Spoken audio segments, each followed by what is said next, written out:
So right now, pretty much all the way through Fox News, you got Laura Ingraham, you got other reporters talking about AOC is going to be president, a red carpet of communism is about to be rolling down your street, and everybody should panic and make sure that we keep this Trump MAGA train moving forward, because that's going so well. And the head of the socialist wing of the Democratic Party is Congresswoman Ocasio-Cortez. She's really calling these shots. In fact, Senator Schumer is trying to ingratiate himself to the socialist wing of his party and to the Congresswoman.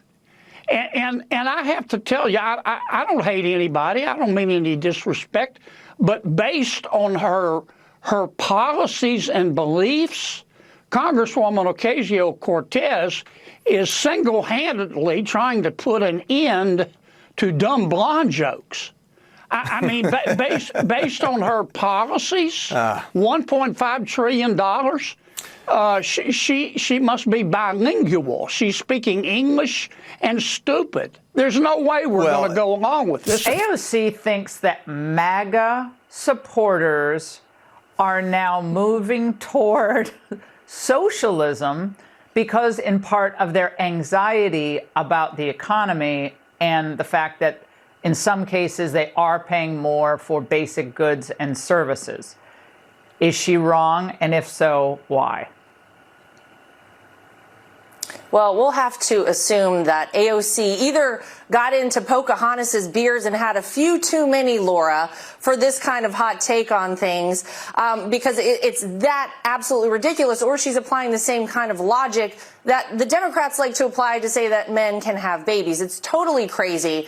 No one really believes that Trump voters are turning towards socialism, because Trump voters are people who, guess what, love this country. They want to see America succeed. They appreciate a hard day's work. They don't want a handout. They understand that socialism has never worked anywhere it has been tried, because it's common sense. It's very clear that the future of politics in this country is left-wing economic populism versus right-wing economic populism. President Trump proved that with his win in 2024, where he didn't just defeat Joe Biden and Kamala Harris, he also defeated the other wings of his party. Zohran Mamdani has pulled off something similar here in New York City in his own way, but he's going to govern one of two ways. He's going to either be more establishment than he lets on to. You can see that with some of the appointees that he's made with former Bill de Blasio picks staffing his administration, or he's going to go extremely left. And you see that with some of his other picks. Personally, I think the criminality of what we've been seeing from this administration is quite clear.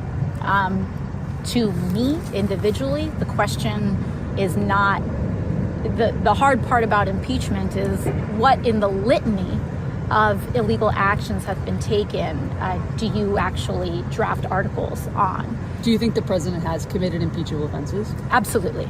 Absolutely. Without a shadow of a doubt. It's starting from the very beginning with the seizure of funds that are mandated to go out. I think that line has been crossed, and the question is about the rest of the country. Do you wish that the caucus would be more interested in talking about the I word and going down that path and maybe making some plans for if Democrats can take control of the House next year? I don't think that this is personal. Two things can be true at the same time. I think that accountability needs to be a core part of our governance. And I also personally don't run as purely on an anti-Trump. I've personally never run to represent my district on grounds of impeachment or not. I run for health care. My community wants to hear about raising the minimum wage, expanding unions, strengthening health care. And I think it's important that we have an affirmative, positive vision for the country. But that doesn't mean that we shy away from what needs to be done in terms of having accountability, make sure that this abuse of power never happens again. Congresswoman, can I real quick get your reaction to the shooting death in Minnesota of the woman by the ICE agent? This is what, it's a nightmare. It's a nightmare. This is what we've been warning about for a very long time, and it is, I'm just it's tragic to say, but from the moment that, from the moment that this Congress decided to authorize and explode ICE's budget, they are accountable to no one. It's important that people know that ICE has less accountability than virtually any law enforcement agency in the United States. And yet they are some of the most well-funded. They are operating with impunity. And we just saw them murder an American citizen in cold blood in the street. And despite whatever lies that the president wants to say about what was happening in this, you can see what happened for yourselves. They shot a woman in the head in cold blood on the street. I hope that this incident is prosecuted to the fullest extent of the law, and this is an agency that must be reined in. I believe that we need to be a party of brawlers for the working class. There you go. And we have turned into a party that caters to almost people who call themselves upper middle class, but they're actually like kind of wealthy. You're talking about me now, aren't you? No, you're not middle class at all. No, I meant wealthy. That's what I meant. We've been chasing this affluent group and making all of these little concessions and hoping that working people don't notice. How does that manifest? If you could give us an example of what those concessions might look like. Because in my mind, look, one of the biggest issues in my mind is over the last 40 or 50 years, labor has been devalued and capital has been elevated. So investment and finance is king and labor is in many ways devalued. So in what way have you seen those kinds of moves made? Yeah, I think the most famous one that comes to mind is Kyrsten Sinema doing her little curtsy when she voted down the $15 minimum wage. But it wasn't just her. That was the most public expression of it. But there were a bunch of Democrats in the Senate behind her that also voted it down. People are struggling so much right now. $15 an hour is nothing. The day that the news came out that I got assigned to Energy and Commerce, my staff's email boxes blew up with lobbyists. Just tons of lobbyists just flooding our emails. Wow. And it is literally because of this assignment that I got. Was it like, hey, what's up, Congresswoman? It's just very checking like, in. It's very like, hello, fellow kids. Like, oh, I was at the Bernie rally, like back in the day. Like, I'd love to chat. I don't take a dime of lobbyist money because I am afforded that independence because everyday people support me. I'm under no pressure or obligation to take a single one of these meetings. Not one. The truth is, AOC is one of the few Democrats who's actually stepping up to the moment in any type of significant way.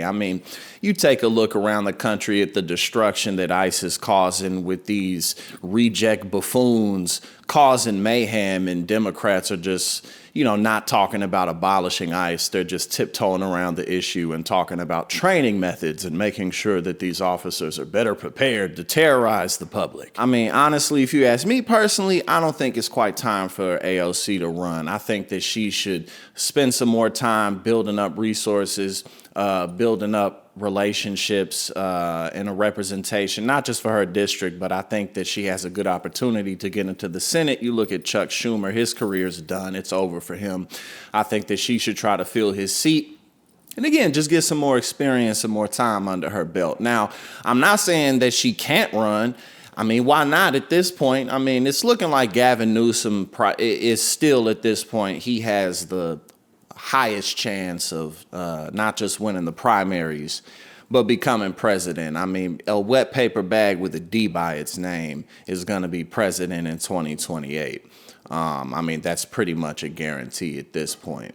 However, there's still a lot of time left to go, so we'll see what happens. But I think that AOC will have, if she did run this time, that could be good for her branding and also for progressive policies, as well as positioning her for future runs. But I don't think particularly that she would win the Democratic primaries, and not because, a progressive platform wouldn't sell, but I think that kind of would shine through for a lot of people, particularly when you look at, the more centrist Democratic hardline party voters who aren't part of the progressive left. They would see that. They would see, I like AOC, but I think she's a bit young, and maybe all the things that I just listed, that would be how your typical Democratic voter would feel about it.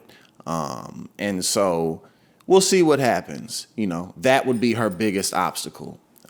But nonetheless, I think that foreshadowing is a real thing. And with Fox News and right-wing outlets all through social media warning Republicans that AOC is on the way, I think that says a lot about the fact that AOC is on the way. And perhaps she'll be president of the United States one day. But until then, we still got 3 more years left of President Donald Trump.